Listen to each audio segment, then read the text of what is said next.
做越南也不这样卖，都是接种的，我感到我都是你说的，都是接种的，哎。Dan media Vietnam ngamuk. Gagal ke perempat final dan Piala Dunia 2025, TV mewah seharga Lamborghini jadi sasaran emosi. Kami malu pada Indonesia.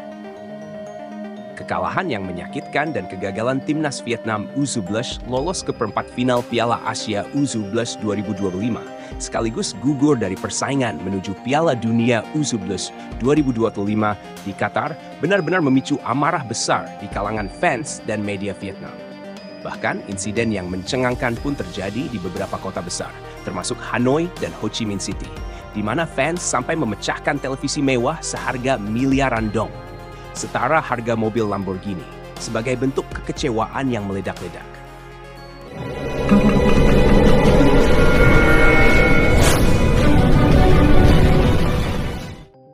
Ini bencana sepak bola, media Vietnam meledak. Media terkemuka Vietnam seperti Soha.vn, VN Express, dan Toi Train News dalam waktu bersamaan mengeluarkan tajuk yang menggambarkan suasana kelam pasca hasil imbang 1-1 melawan Uni Emirat Arab di laga pamungkas Grup B, yang secara matematis mengubur peluang Vietnam tampil di Piala Dunia U17 untuk pertama kalinya dalam sejarah.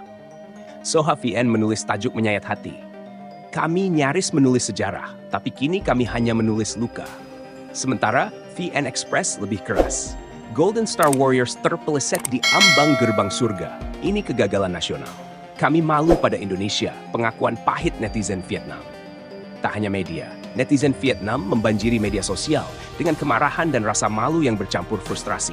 Yang membuat situasi makin panas, mereka secara terang-terangan mengaku iri dan malu kepada Indonesia yang justru tampil sangat gemilang. Salah satu komentar yang viral di media sosial X dulu Twitter dari akun @trumbaudaklebak menulis, "Sebelumnya kami hina pemain Indonesia pendek, tapi mereka yang ke Piala Dunia bukan kami. Kami malu, kami pecundang." Komentar lain dari akun Lemin Phuc menyindir kebijakan federasi. Federasi Sepak Bola Vietnam, VFF, hanya tahu kampanye dan slogan. Sementara Indonesia diam-diam bekerja keras dan hasilnya mereka ke Qatar. Selamat tinggal mimpi kami. TV mewah pecah, Lamborghini melayang. Dalam video yang beredar luas di platform TikTok dan Facebook Vietnam, seorang fans muda terlihat menghancurkan televisi LED 120 inci di ruang tamu mewah rumahnya dengan palu besar. TV tersebut disebut-sebut seharga lebih dari 4 miliar dong atau sekitar 2,6 miliar. Seksi, setara harga Lamborghini Huracan bekas di pasar Asia Tenggara. Saya beli TV ini untuk nonton timnas ke Piala Dunia. Tapi ternyata kami hanya tim pengecut yang tak bisa jaga keunggulan di menit akhir. Teriak fans tersebut sebelum memukul layar hingga retak dan pecah. Aksi ini memicu reaksi beragam. Sebagian menganggapnya bentuk cinta mati terhadap timnas, namun tak sedikit pula yang menyebut tindakan itu sebagai simbol kebodohan federasi dan pelatih yang dianggap gagal total. 3 kali imbang, 3 kali malu. Perjalanan Vietnam U17 di Piala Asia U17 2025 tergolong penuh peluang yang disia-siakan. Setelah imbang 1-1 melawan Australia dan Jepang, laga terakhir melawan UIS harusnya menjadi kunci. Mereka bahkan sempat unggul lewat gol Hoang Trong Duy Khang. Namun, kebobolan di menit ke-87 menghapus semua harapan. Tidak ada kata lain. Ini murni kegagalan mental. Anak-anak ini tidak siap jadi juara Asia, apalagi wakil Asia di Piala Dunia. Indonesia dijadikan patokan baru. Mereka pendek, tapi bermental baja. Ironisnya, sebelum turnamen dimulai, media dan fans Vietnam banyak yang menyindir tinggi badan para pemain Indonesia U17. Mereka menyebut Garuda Muda tak akan bertahan lama di Piala Asia, apalagi lolos ke Piala Dunia. Namun nyatanya, timnas Indonesia U11 asuhan Nova Arianto tampil luar biasa dan kini tengah bersiap melawan lawan kuat di perempat final, sembari sudah menggenggam tiket ke Qatar. Indonesia bermain seperti negara elit. Kami yang biasanya sombong, kini harus tunduk pada Garuda. Mereka pendek, tapi bermental baja. Kami tinggi, tapi tak punya nyali. Tulis akun @fohanmin di kolom komentar VN Express. Federasi Vietnam dianggap gagal besar. VFF, Sepak Bola Vietnam, jadi sasaran kritik terbesar. Mereka dinilai terlalu percaya diri dan terlambat melakukan regenerasi serta pembinaan serius.